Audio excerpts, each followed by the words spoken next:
রাধে রাধে বন্ধুরা, অমৃত কথা বাংলা চ্যানেলের নতুন পর্বে আপনাদের সকলকে স্বাগত জানাচ্ছি। হিন্দু পুরাণ মতে 5252তম শ্রীকৃষ্ণের জন্মবার্ষিকী উৎসব 2025 সালে পালন করতে চলেছি। আমরা সবার প্রথমে জেনে নেব আজকের পর্বে কি কি রয়েছে। 2025 সালে জন্মাষ্টমী কবে, এরপর জেনে নেব জন্মাষ্টমী তিথি পঞ্জিকা মতে কবে থেকে শুরু হচ্ছে, কবে শেষ হচ্ছে। এরপর জেনে নেব স্মার্ত মতে ও গোস্বামী মতে জন্মাষ্টমীর সঠিক সময়সূচি। 2025 সালে জন্মাষ্টমী উপবাসের সময়সীমা থাকছে কতক্ষণ। জন্মাষ্টমীর দিন ঘরোয়া পদ্ধতিতে গোপাল পুজো করার সঠিক নিয়মাবলী থাকছে আজকের ভিডিওতে। এর সঙ্গে সঙ্গে জেনে নেব আমরা শ্রীকৃষ্ণের প্রিয় ভোগ কি কি ভোগ পেলে শ্রীকৃষ্ণের জন্মাষ্টমী পুজো সম্পূর্ণ, এই সমস্ত কিছু থাকছে আজকে আমার এই ভিডিওতে জন্মাষ্টমী স্পেশাল 2025।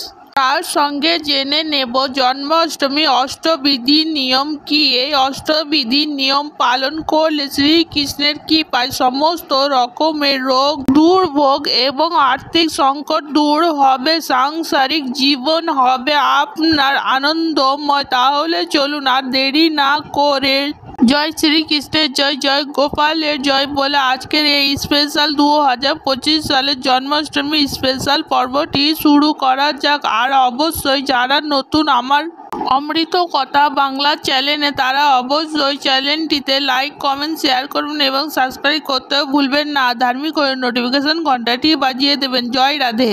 সেই পুরাকাল থেকে বর্তমান যুগ পর্যন্ত পালিত হয়ে আসছে শ্রীকৃষ্ণের জন্মাষ্টমী। ভাদ্র মাসে কৃষ্ণপক্ষের রোহিণী নক্ষত্রে অষ্টমী তিথিতে জন্মগ্রহণ করেছিলেন ভগবান শ্রীকৃষ্ণ। সেই পুরাকাল থেকে বর্তমান সময় পর্যন্ত পালিত হয়ে আসছে শ্রীকৃষ্ণের এই জন্মাষ্টমী তিথি। সবার প্রথমে আমরা জেনে নেব 2025 সালের শ্রীকৃষ্ণের জন্মাষ্টমী তিথি কবে শুরু হচ্ছে এবং কবে শেষ হচ্ছে। কৃষ্ণ জন্মাষ্টমী তিথি শুরু হচ্ছে পঞ্জিকা মতে 15 আগস্ট শুক্রবার 2025 রাত্রি 1:14 থেকে শুরু করে জন্মাষ্টমী তিথি সমাপ্ত হবে 16 আগস্ট শনিবার 2025 রাতের 10:30 মধ্যে।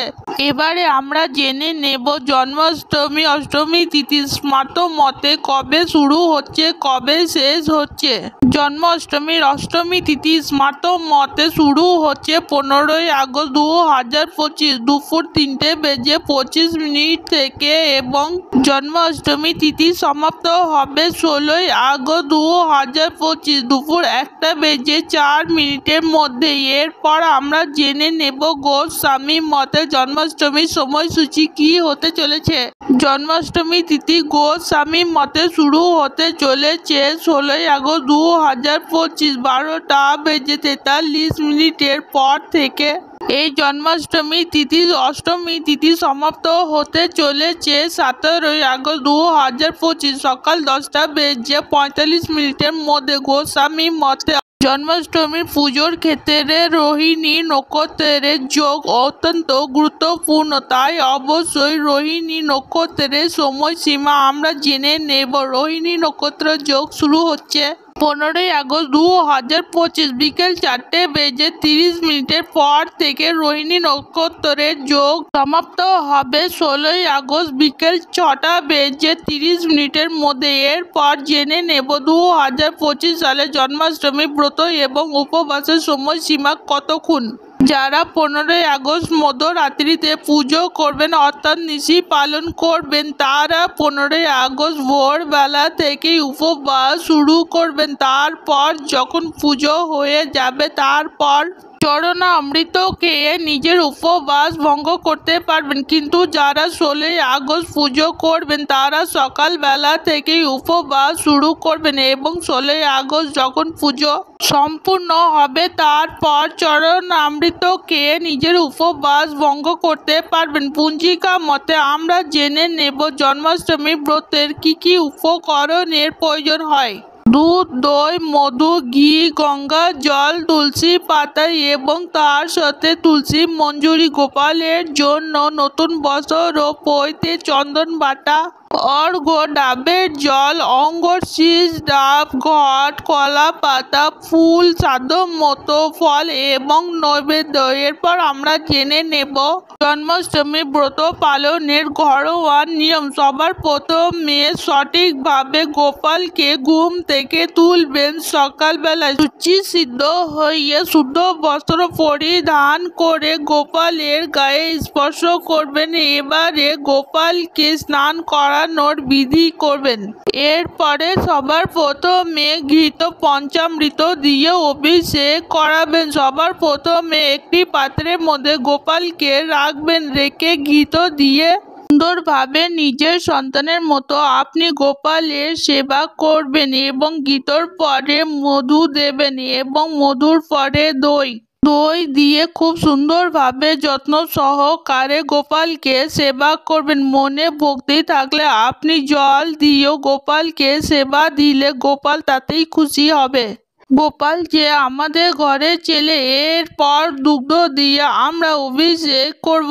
এইভাবে অভিষেক করার পর আপনি জল দেবেন।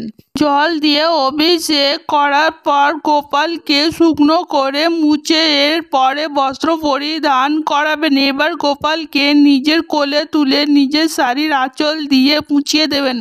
ঠিক মারা যেমন তার বাচ্চাদের সঙ্গে করে থাকে, সব কিছু ভীষণ আন্তরিকভাবে করবেন। এরপর নতুন বস্ত্র পরিধান করিয়ে গোপালকে অবশ্যই নতুন বাঁশি সহযোগে প্রদান করবেন। এখানে আপনি দুটি বাঁশি ব্যবহার করবেন। একটি বাঁশি গোপালকে দান করবেন, একটি বাঁশি পুজো হয়ে যাবার পর নিজের মানি ব্যাগে রেখে দেবেন। এতে কখনোই অর্থের সংকট হবে না। এরপরে চরণামৃত, তুলসী পত্র এবং ফুল প্রদান করার পরে পুজোর পর এটা আপনি সেবন করবেন। এরপর গোপালকে সুসজ্জা সম্পূর্ণ করে গোপালকে নিজের আসনে বসিয়ে দেবেন, গোপালের আসনে।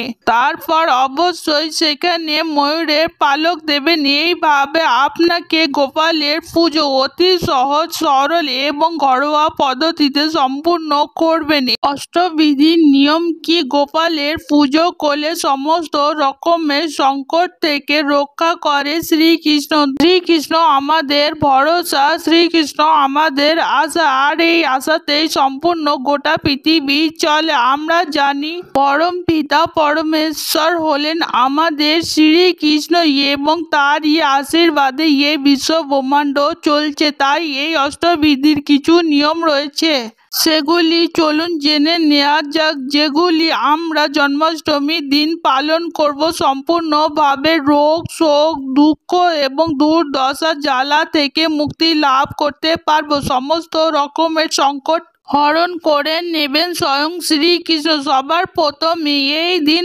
অবশ্যই আমিষ দ্রব্য খাবার বর্জন করুন।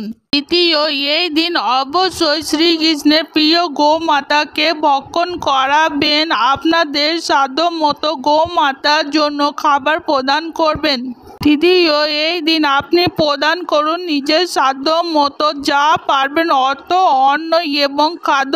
আপনি যেইভাবে আপনার যতটা সামর্থ্য আপনি দান করুন। এই দিন একদমই কারো সাথে ঝামেলা এবং ঝগড়াঝাটিতে নিজেকে জড়াবেন না। এছাড়া এদিন অবশ্যই আপনার গৃহে যদি কোনো ব্যক্তি আসে তাকে অন্ন ভোগ না করিয়ে বা ভক্ষণ না করিয়ে একদমই ছাড়বেন না। এই দিন আপনি যে প্রসাদ ঠাকুরের উদ্দেশ্যে প্রদান করবেন তা অবশ্যই সবার মধ্যে বন্টন করে দেবেন, তাহলে দেখবেন সমস্ত দুর্ভোগ আপনার দূর হবে। এই দিন অবশ্যই আপনার পুজো শেষ হলে পুজোর ব্রত কথা পাঠ করবেন। জন্মাষ্টমী ব্রত কথা যারা পাঠ করে কিংবা যারা শোনে তাদের সমস্ত ইহ জন্ম এবং গত জন্মের পাপ থেকে মুক্ত থাকেন এবং যারা এই জন্মাষ্টমী ব্রত পালন করে সমস্ত রকমের দুর্ভোগ, দুর্দশা, কষ্ট এবং পাপ থেকে মুক্তি লাভ করে। আশা করি আমার আজকের ভিডিও আপনাদের ভীষণ ভালো লেগেছে। আজকের পর্ব এখানেই সমাপ্ত হলো। অমৃত কথা বাংলা চ্যানেলের সঙ্গে থাকার জন্য আপনাদের অনেক অনেক ধন্যবাদ। রাধে রাধে।